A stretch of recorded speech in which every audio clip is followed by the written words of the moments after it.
Okay, good afternoon. Shalom Aleichem, everybody.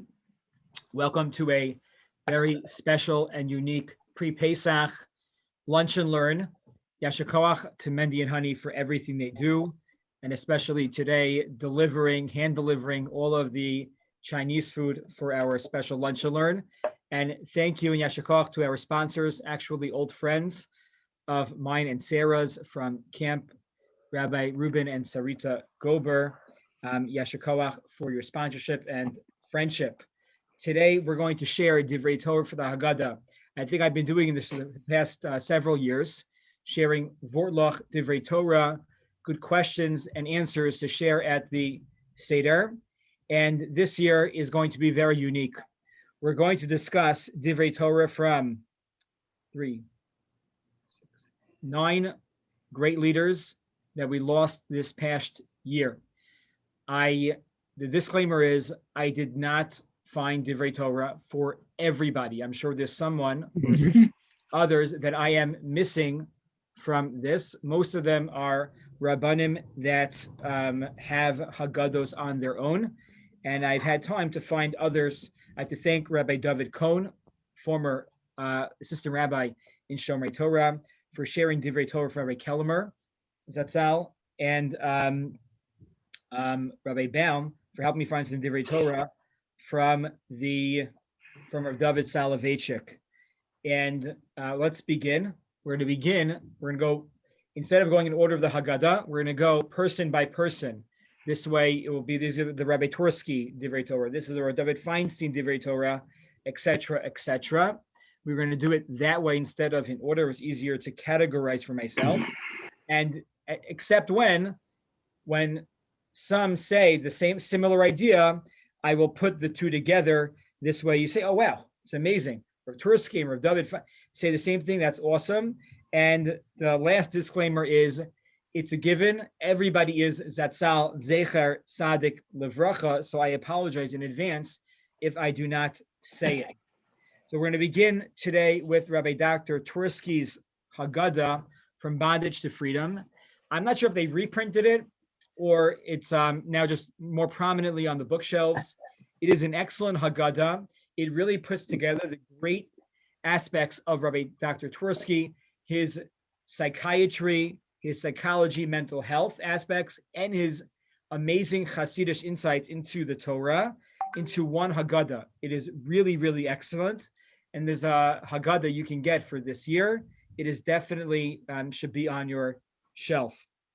So he says like this, his pieces, I took 3 from one area, from Sei Ulamad. Sei Ulamad is the main aspect of the Hagaddah, which is to darshan out and learn out and and to put yourselves literally into the shoes of the Egyptians, is that middle part of the Hagaddah, that Sei Ulamad, which is from the Psukim in Parshas Kitavo, in which the farmer says this to the Kohen when he gives the Bikurim. So number one is an idea that I mentioned just last night.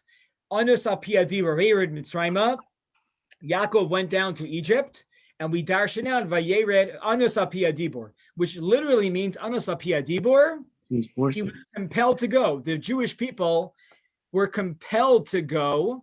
Why? Al pi hadibor, because HaKadosh Baruch Hu, already from the times of Avraham Avinu, was gozer, decreed that they have to go down to Mitzrayim. Dr. Tursky says, yes, that's true, but he gives a different shot. Beautiful idea. Number one, beautiful idea. Anos apia dibor. You have to ask yourself, what caused us to get down to Mitzrayim to begin with? What was it? It was Dibor. It was Yosef and the brothers. If Yosef wasn't in Mitzrayim, hu hashalit al kol haaretz, if he wasn't there, the brothers wouldn't have gone to begin with. Yaakov wouldn't have gone with his family down to Mitzrayim. It all was caused as a result of Dibor, as a result of Lashon Hara. It was evil speech that caused the first Gullus to be in Mitzrayim itself. So a deeper interpretation of the words Anus al pi hadibor means they were forced to flee to Egypt. It was all a result of Dibor, all a result of evil speech, Lashon Hara. And think about how much we utilize our speech during these times. Usually it's used as directives and commands to the people in our home. Have you done this? Did you do this? Did you clean that? We need to use our Dibor at the Seder and really the entire year to be gracious, to give compliments, to give words of chizuk and idud to everybody around us. That is the first idea of anus al pi adibor. Continuing on, Leman anoso bisivlo sam. The pasuk says that the Egyptians oppressed us, right, with burdens. What does that mean? They oppressed us with burdens. Chazal learn out from here. They oppressed us with burdens means that it wasn't enough that they tortured us and they made us do difficult labor. That wasn't enough. Dr. Tursky says psychologically, mentally, if somebody works really hard, and they're tortured and they're beaten to a pulp, but at the end of the day, they can say, hey, I built this, then mentally, there's less anguish. Mentally, it's not as difficult because they're experiencing something. There's a product at the end of the day. There's a result that they could see. The Egyptians understood that. And what did they do? They tried to destroy the mentality, the psyche of the Jewish people, that after they built up Pitom and Ramses, they knocked it down, whether it was a swamp that swallowed it up or they physically knocked it down. That within itself is the worst. That's like, putting together a 3,000 piece puzzle, as many have during this past year, and then taking it and knocking it down. That is so hard within itself. That is worse than the hard work itself. And he quotes a story. And I'll say the reason why the Dr. Tversky Hagaddah is great, especially with young children around, is that his stories are so on the point to express his message. The story that he expresses here is that there was a man that was sentenced to prison for 25 years. And his job, right? You got to do labor in prison. What did he do? He wasn't making license plates. His job was to pull this lever. Every day, he would pull this lever from 9 to 5. Some days the lever would, be tough to pull, and it would require more work on his end, more effort, and he would sweat. And other days, it would be easier.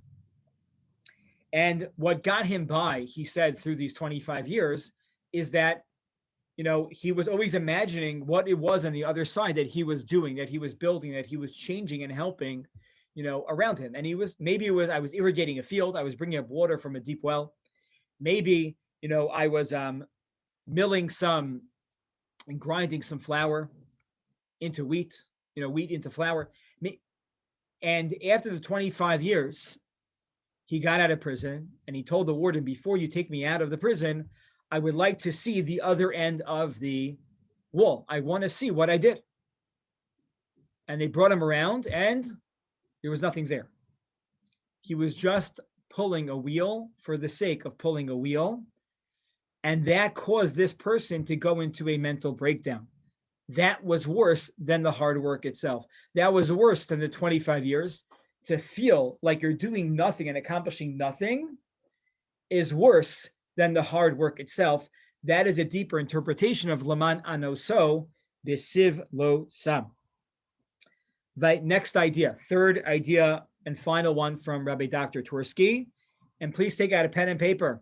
Please write them down. Vayareo Osano HaMitzrim. Vayareo Osano HaMitzrim. The Egyptians did evil to us. They literally took babies and threw them into the Nile. They murdered children. Vayareu osanu hamitzrim.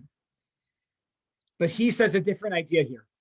And what's amazing is here, I'm going to tell you the word, and you're going to say this is a Hasidic word. You know what's really cool?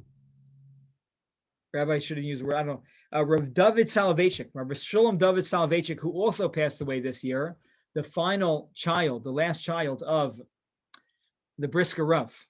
The Brisker Rav was the Rav, Rabbi Soloveitchik, the one that we know, Rabbi Soloveitchik, his uncle, and their first cousins. Rav David Soloveitchik passed away this year as well. He says the same exact idea. So, Gedolei Chasidus and the Briskers, same idea. Vayareu. What is the shoresh, the word ra? Reish ayin mean? It either means evil, but we also know the word v'hafta l're'acha kamocha. Re'ah could mean friend. So how do the Egyptians do what they did to us? One way is they were just pure evil. The other way is they were more conniving. They made us their friends. They befriended us. They said, hey, you guys, us, we're the same. We need your help over here. Why don't you help us out a little bit? And through getting close, right? That and slowly, they caused us to be slaves. They enslaved us. They originally paid us for the work, and they didn't pay us for the work, and they made us do as much as we did originally. It was through that friendship, that kinship, that bond they tried to create with us, that acculturation caused us to fall deeper and deeper into a state of enslavement. The Vayareu Asanu Mitzrim, they made us into friends. That is the vort of Rabbi Dr. Twersky. Let's continue on now with the Kol Dodi. The Kol Dodi is the Hagaddah of Rav David Feinstein. Rav David Feinstein was one of 3 children of Rav Moshe Feinstein. That's all. Rav David passed away this past year. He was a Rosh Yeshiva in Rav Moshe's Yeshiva in MTJ. He visited our community many times. I believe he visited the ISIS house numerous times throughout the years. And I believe some on this call, Linda Heiser, her family had a very close relationship with Rav David and his Rebbetzin. He says here, he has a Hagaddah. It's called the Laws of the Seder.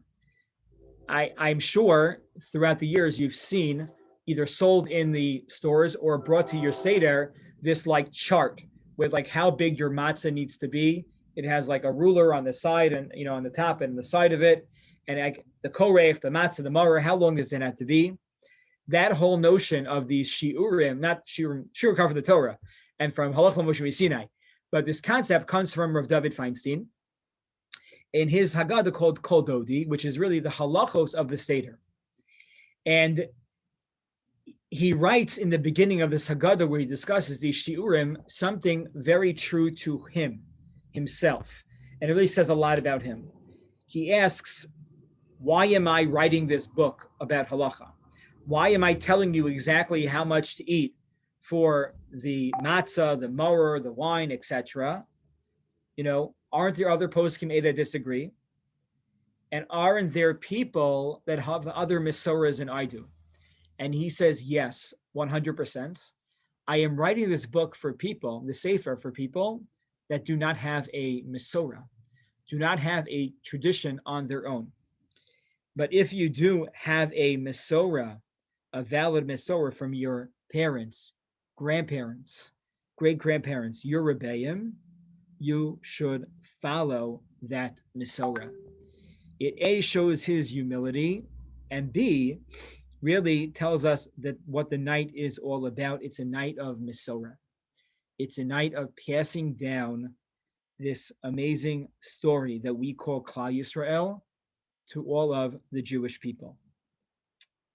That is thought 1. Thought number 2, he quotes a halachic point for this Seder night, and that is the following. There are 2 reasons why he quotes 2 reasons, why we eat afikomen, right? When we eat afikomen at night, we eat the afikomen zecher lekorban Pesach. Some say, the Mishnah Berurah, the Chai Adam, all suggest that before you eat the kazais for the afikomen, you should have another kazais of matzah.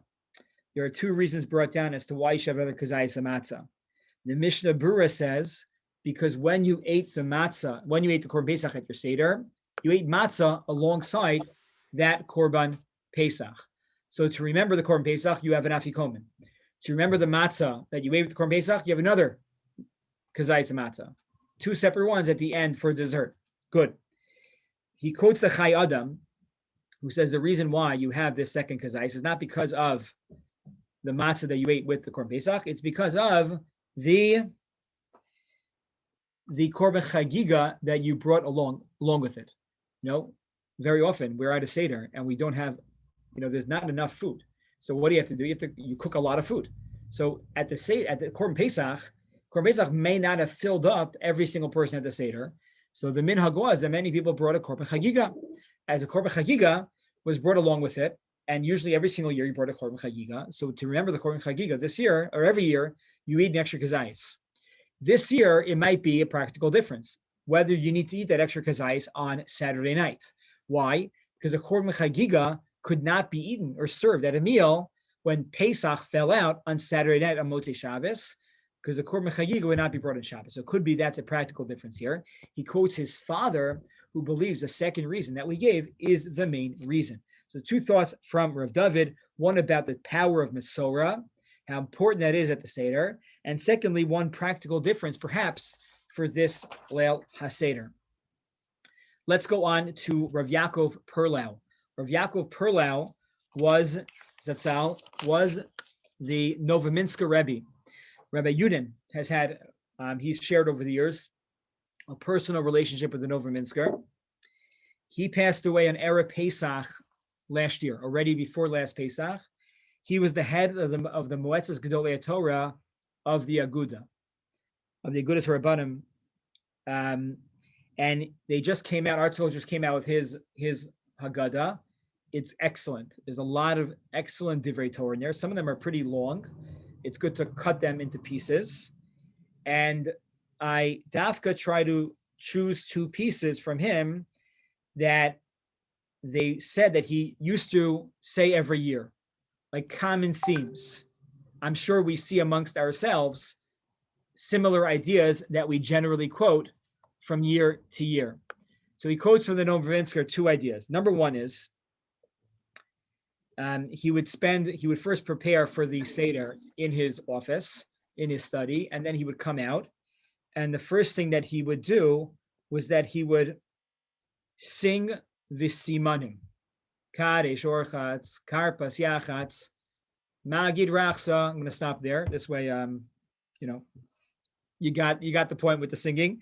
So he would sing the Kadesh Orchatz, the Simani HaSeder. And then he would quote from his Rebbe. His Rebbe was his grandfather, was the first Novominsker Rebbe, the Tiferes Ish. A beautiful idea.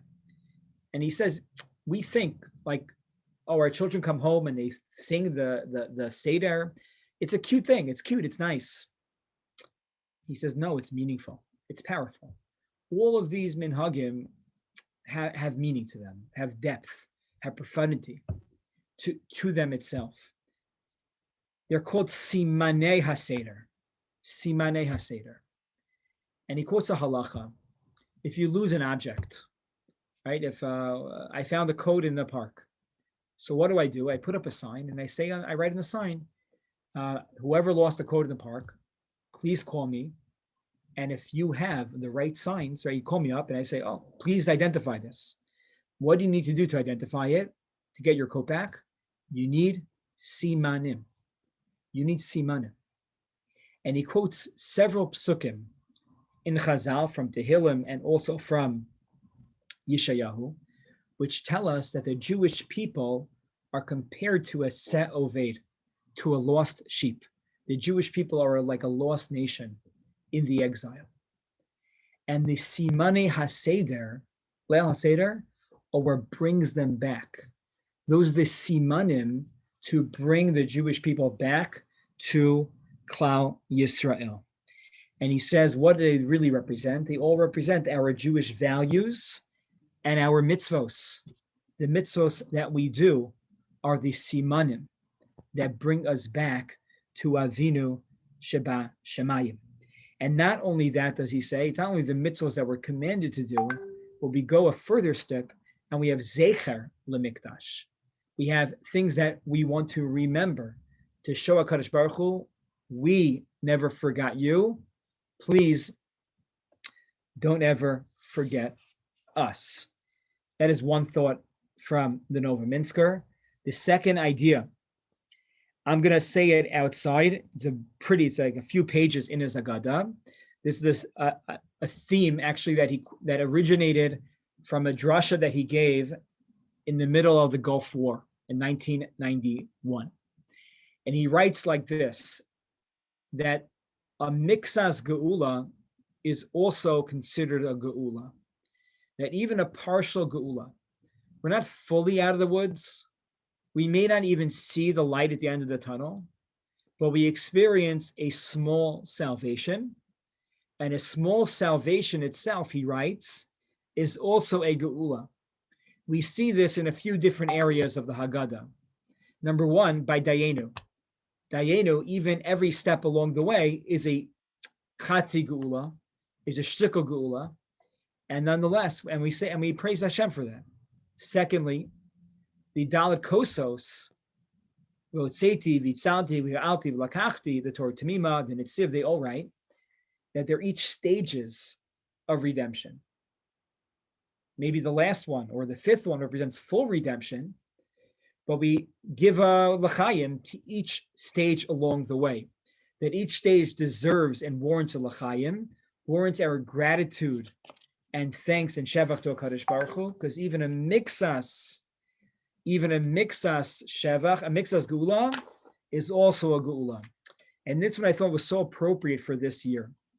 So appropriate this year to express this message, to recognize, we're not fully out of it yet. Maybe some of us are completely vaccinated, others are not at all. Some are in the middle stage, like myself. And we had so many mixas. We're it's so close. We're almost there. So that can cause us a lot of stress and discomfort.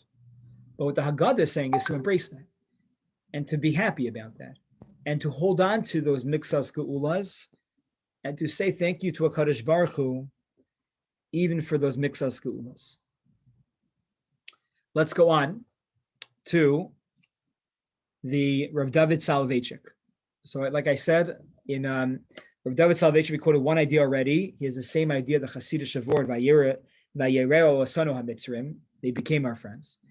And he has a beautiful idea from Makas Barad. In Makas Barad, but really the idea is all about the entire Hagaddah.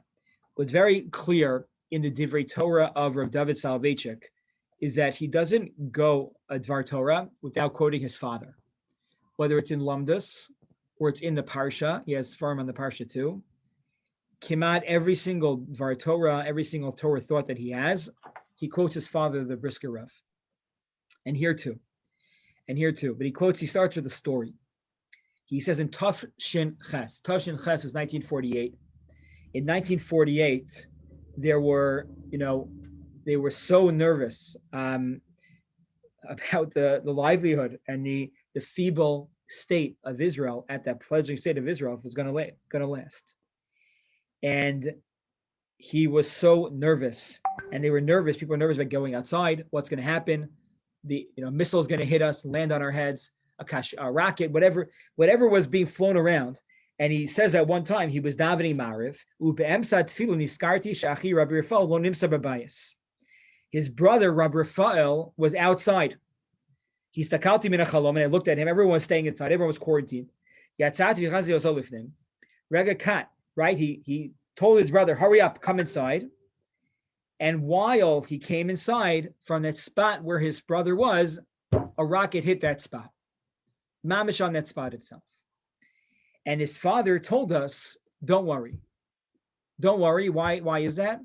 Every rocket has an address. It's all hashgacha pratis. It's all from HaKadosh Baruch Hu." Again, he's a survivor of the Holocaust. It was a miraculous story how the Brisker Rav specifically survived, even after the Nazis inspected the trunk in which they were hiding in and didn't see them, even though they're right in front of their face. And he lived this, and he says that not only is this true about that, in Makas Barad, he points out there are psukim there where there were messengers going back and forth between Moshe and Aaron and Paro. And he says, how were they allowed to go back and forth? What did they get hit by the Barad? And he says, no. Every single Barad, Hayalo address in Hebrew, Ketovet, Misuyemet. Every single Barad has its own address and its own recipient. And HaKadosh Baruch Hu works it out that it goes to the right person in the right time, in their own time. And those that don't get it, it's not their time. Hashgachas Hashem is something that is so prevalent and pervasive throughout each of the makos themselves. Where was it? Time and place is a big factor amongst the makos. That is Rav David Soloveitchik. Let's go on to Rabbi Lam. The Rabbi Lam Hagaddah is, I've said this before, one of my favorites. It's called the Royal Table. It's really drashos that he wrote up throughout his years in the rabbinate, put into a book by Rabbi Dr. Joel Walowaski, who was a former teacher of mine in Yeshiva Flatbush. Two ideas. Number one is man cherusenu, the idea of cherus. We'll talk about Rabbi Steinsaltz also talks about this. So he points out that throughout the Hagaddah, it's never a straightforward freedom. It's never at a certain point in the Hagaddah, we're completely free. You know, we have the matzah, which represents freedom, and then right after that, we have the maror. You would have thought like the order should have been the opposite, that like split the Seder. Here are all the difficult parts, and then here are all the happy parts. And even when you get to the end of the Hagaddah, you think you're free. Shana Bab Yishalayim, Hagaddah, we all get eaten. So Rabbi Lamb writes that freedom itself is a struggle. Freedom itself is something that is difficult to get to, and then perhaps even more difficult to attain. And that struggle is very clear, and that tug is very clear throughout the Seder as we vacillate back and forth from one to the other. And specifically this year, it's a thought for us to think about even more, to think about what freedom is. What does it mean to be free? And I'll add Rabbi Steinsaltz right now, who has an essay called On Freedom.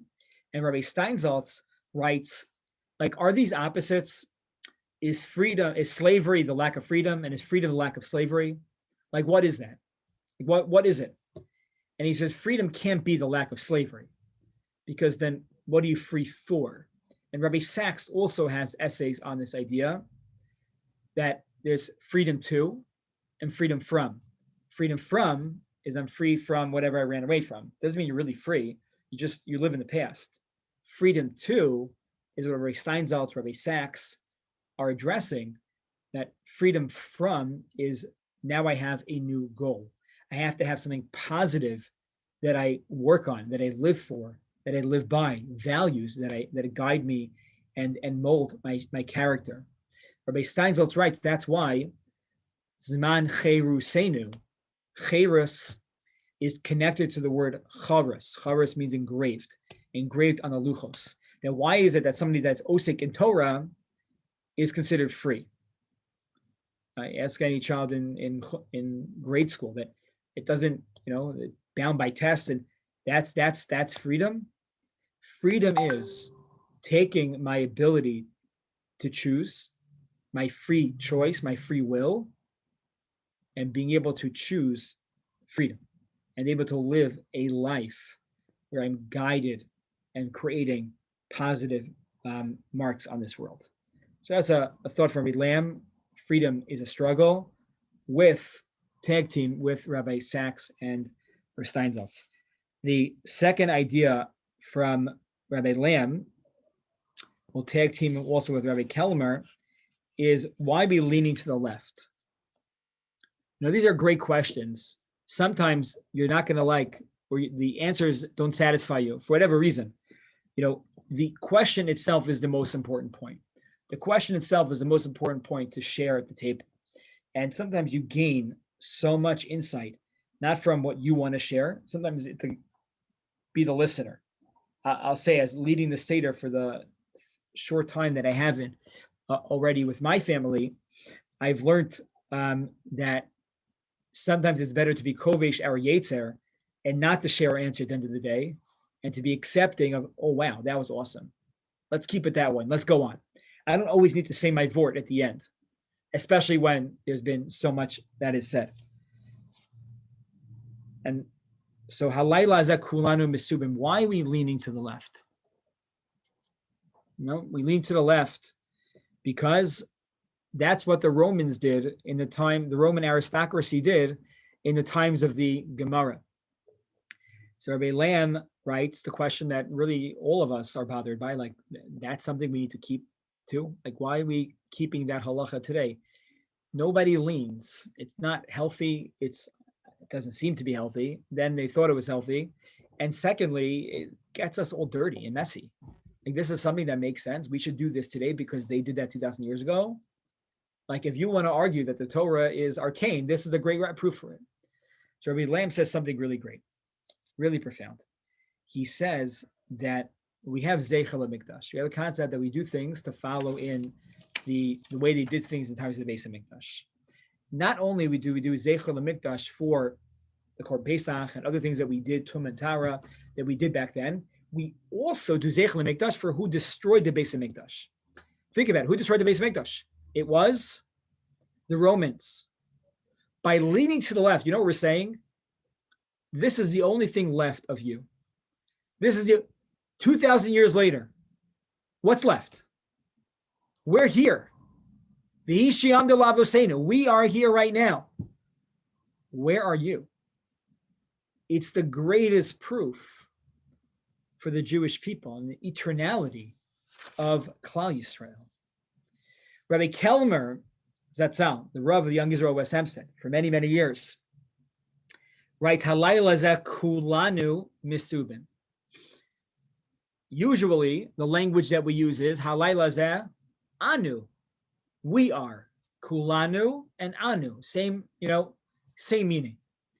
Because the word kulanu is very clear. It comes up another time in Hagaddah. Filu kulanu chachamim, kulanu nevonim, kulanu zakenim, kulanu yodim. What's the word kulanu versus anu? He says, whereas the word anu means we, it's exclusionary. And this he brings proofs for that it excludes others. Kulanu is a word that includes every single person. And when it comes to Leil HaSeder, we can't leave anybody out. Kulanu misubim. Everybody should be leaning. Everybody should feel that they are included in the Yetzias Mitzrayim story, that we really are all part of the story and the rich history and destiny of the Jewish people.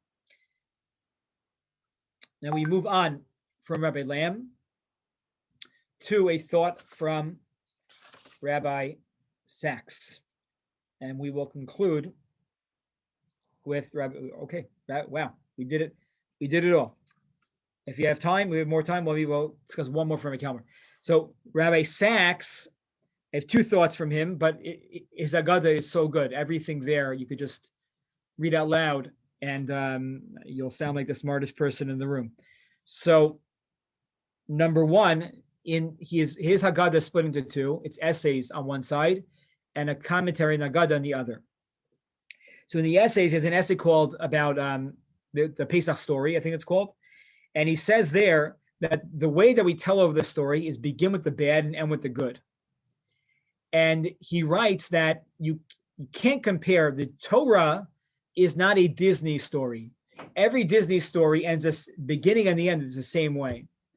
There's a conflict, there's a difficulty, there's a challenge, and then everyone lives happily ever after. That's not the way it works. And it sounds like that. We begin with the bad and we end with the good. But even that end is not fully good. When does it become good?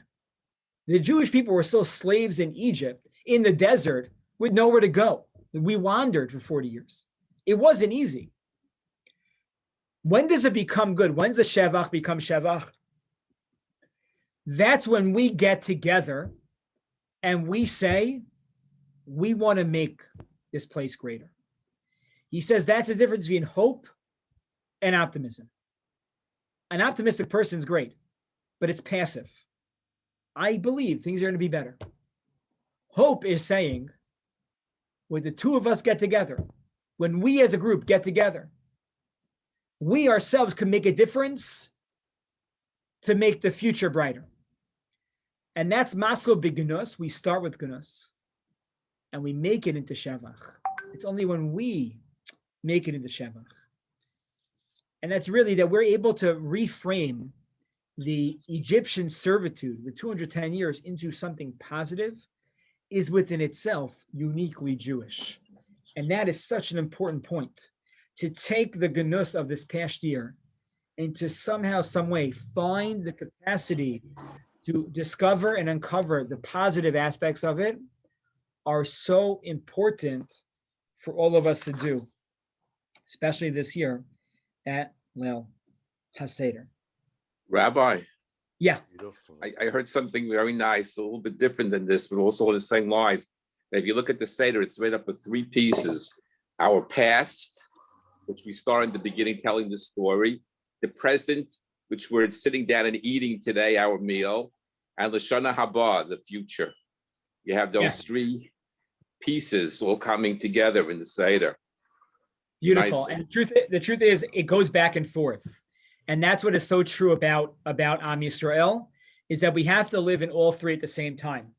And I'll end with this one hour based on what Mendy said, is that's really how the entire story of the Exodus begins. Rabbi Foreman highlights this.